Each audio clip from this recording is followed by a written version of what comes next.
Donc, parce qu'Aline va pouvoir à quelques moments. Donc, merci des filles, puis bonne présentation. Merci.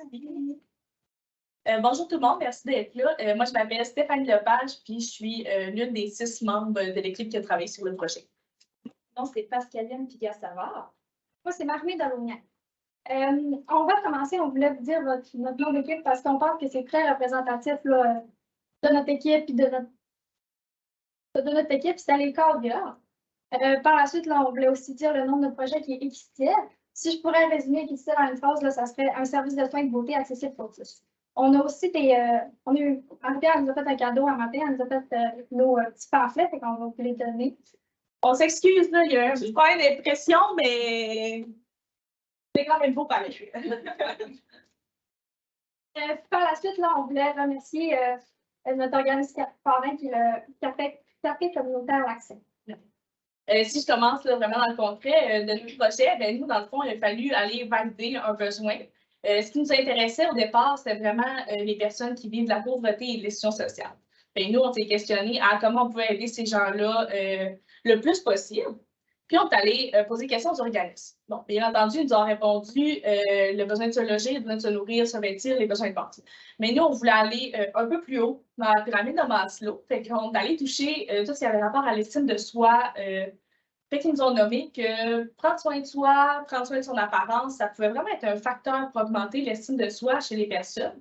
Plusieurs organismes là, nous ont nommé comme les organismes de femmes victimes de violence, la Maison des sans-abri, que souvent entre eux, entre résidents, où ils faisaient venir des gens qui allaient leur offrir des soins de beauté, surtout la coiffure, là. Puis que ça avait vraiment un impact sur l'estime de soi, sur comment ils se sentent, d'après ça, un peu leur attitude envers les autres, puis leur motivation à aller demander de l'aide, à aller chercher des choses. Fait que ça nous a comme donné une idée aussi.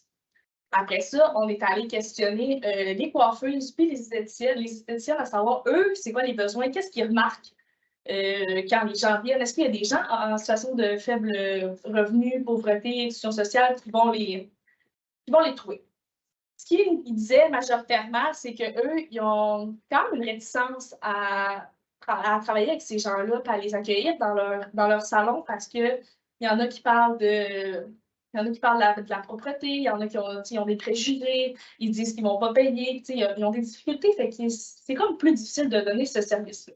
Puis, eux, il faut qu'ils assurent leur service aussi les coûts, fait que c'est plate, tu ne peux pas vraiment baisser tes prix.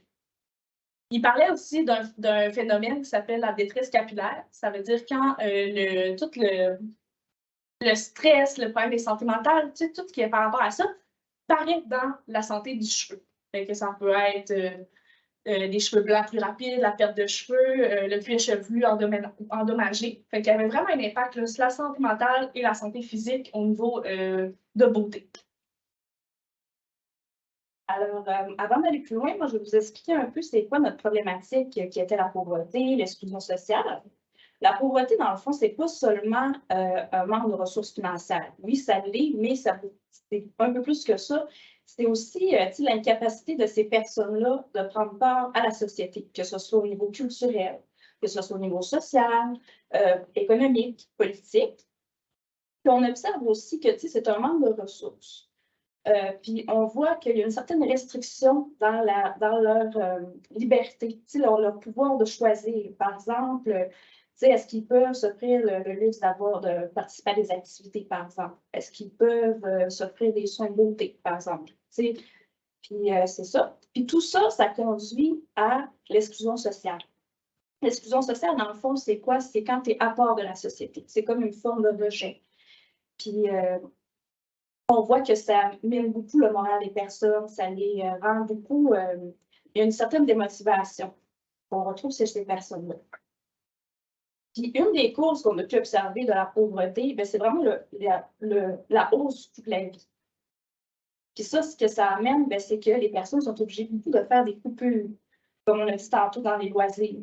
Ils ne peuvent pas s'offrir le luxe d'avoir des loisirs dans les activités. Ça, comme conséquence, ça apporte beaucoup.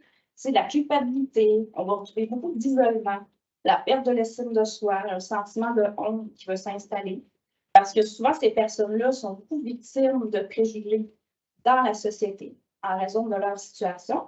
Puis ça, ben, c'est comme une roue qui tourne, tu sais, parce que plus tu es victime de préjugés, ben, plus tu vas avoir tendance à t'isoler, puis à ne pas te mobiliser ou ben, aller chercher de l'aide pour améliorer ta situation. Le groupe social auquel on s'est intéressé, c'est les personnes qui font de la pauvreté et l'exclusion sociale au Saguenay-Lac-Saint-Jean. On a commencé large, on a regardé au Saguenay-Lac-Saint-Jean c'est quoi la pauvreté. En 2017, on a remarqué qu'il y avait 6,2 % de la population qui était en situation de faible revenu.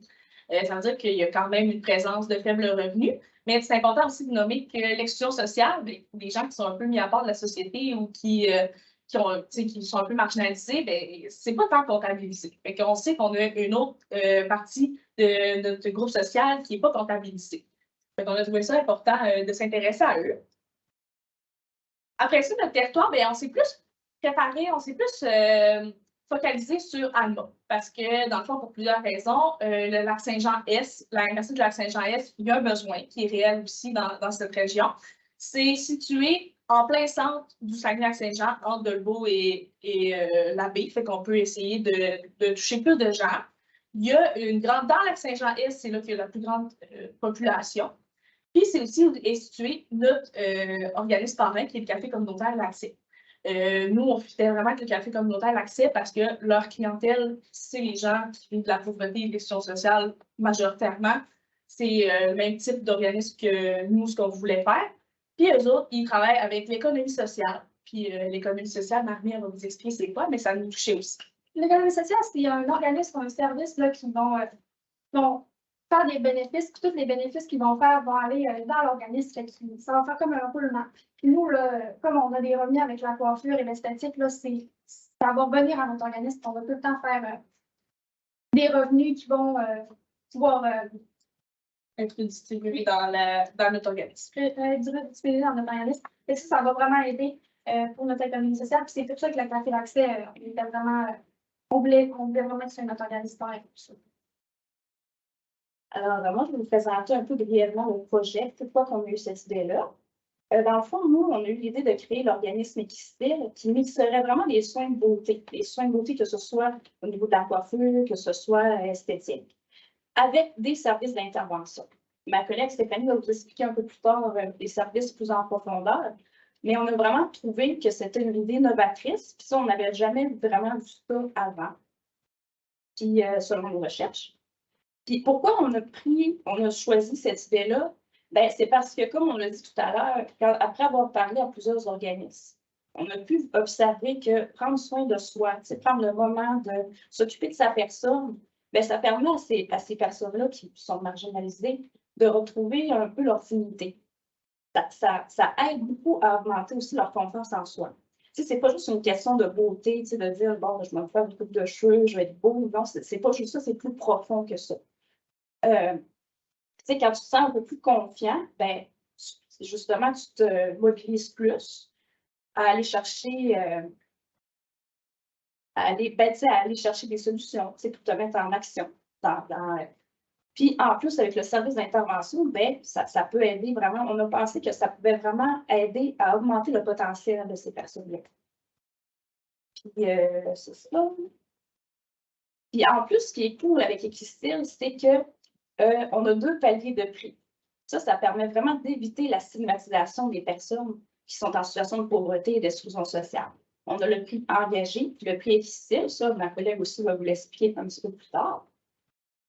Fait que notre mission, nous, vraiment, c'était vraiment d'offrir de manière équitable à la population du Saguenay-Lac-Saint-Jean des soins de beauté dans un endroit agréable et chaleureux où ils vont avoir l'impression de se sentir inclus puis acceptés, peu importe leur situation. Puis vraiment, on milite vraiment pour l'amélioration des conditions de vie des personnes. Puis on veut vraiment aussi sensibiliser aux préjugés, parce qu'on l'a vu, les préjugés, ça peut être handicapant pour les personnes. Puis ça peut faire beaucoup plus de mal que le bien. C'est pour ça qu'on veut essayer d'améliorer ça un peu. Puis nos valeurs vraiment d'Equistyle, c'est vraiment l'inclusion. Comme on a dit tantôt, on veut que tout le monde soit au même niveau, que tout le monde se sente bien. L'accessibilité aux soins de beauté, le respect pour que les personnes se sentent respectées et la dignité des personnes. Je vous demandez sûrement c'est quoi les prix X-Style, les prix engagés. Dans le fond, comme on a nommé au début, c'est un service pour tous. Mais on visait à aider les personnes qui sont en situation de pauvreté et d'exclusion sociale. Ce qu'on a fait, c'est qu'on a des prix X-Style qui vont s'adresser plus aux personnes qui sont en situation de pauvreté ou d'exclusion sociale et qui n'ont pas les moyens de s'offrir les soins normaux dans un autre salon. C'est des prix qui sont un peu diminués. Puis les prix engagés, bien, ça va être pour monsieur, madame, tout le monde qui veulent venir dans notre service, qui sont toute autre personne, mais qui veulent soutenir la cause. C'est des gens solidaires, c'est des gens qui veulent, qui sont sensibilisés, qui vont vouloir nous aider puis nous accompagner, puis qui vont aussi nous permettre un peu la survie de notre organisme qu'on va parler dans le budget un peu plus tard, mais fait que c'est les mêmes prix que dans les autres salons. C'est ça pour les prix. Pour les services, dans le fond, nous, on va avoir 2 esthéticiennes, 2 coiffeuses et une intervenante. Fait que dans le fond, les 2 esthéticiennes, eux, ils vont plus s'occuper de ce qui est ongles, l'épilation, puis le facial. Fait que les esthéticiennes, eux autres, ils vont s'occuper de ça. Puis les coiffeuses, ils vont s'occuper coupe, teinture, mise en pli, autant hommes, femmes, peu importe. On a dit qu'on ne faisait pas de discrimination là, dans qui venait chez nous, fait que c'est ça. Et l'intervenante, dans le fond, elle va être là quasiment tout le temps. Puis dans le fond, ce qu'elle va servir, c'est faire des formations. Elle va former les esthéticiennes et les coiffeuses à être dans l'écoute active, dans la relation d'aide, accompagner les personnes qui viennent pour faire l'intervention informelle. Mais elle va être aussi là s'il y a besoin plus prenant pour de l'intervention formelle, s'il y a des références à faire, ou on avait même un objectif qui visait à sensibiliser les autres coiffeuses, parce qu'on a parlé au début, il y avait des préjugés dans les milieux, dans les salons. Fait que peut-être aller donner de la formation à l'extérieur aussi, ou via les réseaux sociaux, peu importe, on va trouver mais des formations. Pour continuer, là, comme ma collègue l'a dit, là, on a une intervenante qui on a la chance d'avoir en service l'intervenante avec le café communautaire l'accès. Dans le fond, elle va faire 3 jours semaine. Pourquoi 3 jours semaine? C'est parce qu'on est dans les mêmes locaux que le café d'accès qui sont ouverts du jeudi au dimanche. Fait que nous, on va ouvert du lundi au mercredi. Ce qui signifie que notre intervenant va faire 24 heures semaine pour les 3 jours. Puis son salaire, c'est le même que le café d'accès, soit 24 de l'heure. Par la suite, là, on a 2 coiffeuses, 2 esthéticiennes qui vont travailler aussi du lundi au mercredi, mais ils ont la possibilité de choisir leur horaire. Ça veut dire qu'ils ont un maximum de 28 heures pour les 3 jours. Ils peuvent choisir leur horaire. C'est eux qui décident quand est-ce qu'elles veulent travailler, puis quand est-ce qu'elles ne sont pas disponibles. Par la suite, là, elles vont être payées 20 $ de l'heure. Puis on voulait aussi mentionner qu'un de nos avantages, c'est qu'on était ouvert le lundi, puis la majorité des salons de coiffure étaient fermés le lundi. Ça veut dire qu'on ne va pas nécessairement aller chercher de la compétition ou quoi que ce soit. On va vraiment. Notre but, c'est pas de faire de la compétition avec les autres salons. C'est pour ça que notre prix engagé, c'est au même prix que les autres salons, pour pas qu'il y ait une sorte de compétition en nous. Par la suite, on voulait mentionner quelques partenaires et sources de revenus de notre budget. Pour commencer, on avait le CIDAR qui nous donne 20 000 $. Par la suite, on a le programme de soutien aux initiatives sociales qui nous donne 25 300 $. Et on a le café communautaire d'accès qui nous donne en service 44 740 $.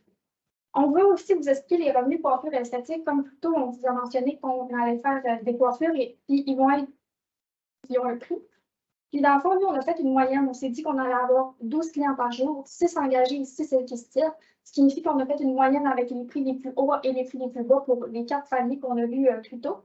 Puis avec ça, là, on a pu faire une moyenne par jour, par semaine, par mois et par année, qui nous a donné 37 908 pour les coiffures et 32 916 pour les esthéticiens. Pour ce qui est des dons et pourboires, vous avez sûrement vu, on a pensé qu'on allait avoir des pourboires par les personnes engagées, fait qu'on a calculé 5 $ pour 6 personnes, parce que comme on l'a mentionné, on avait 6 personnes engagées, fait que ce qui signifie qu'on nous donne un montant.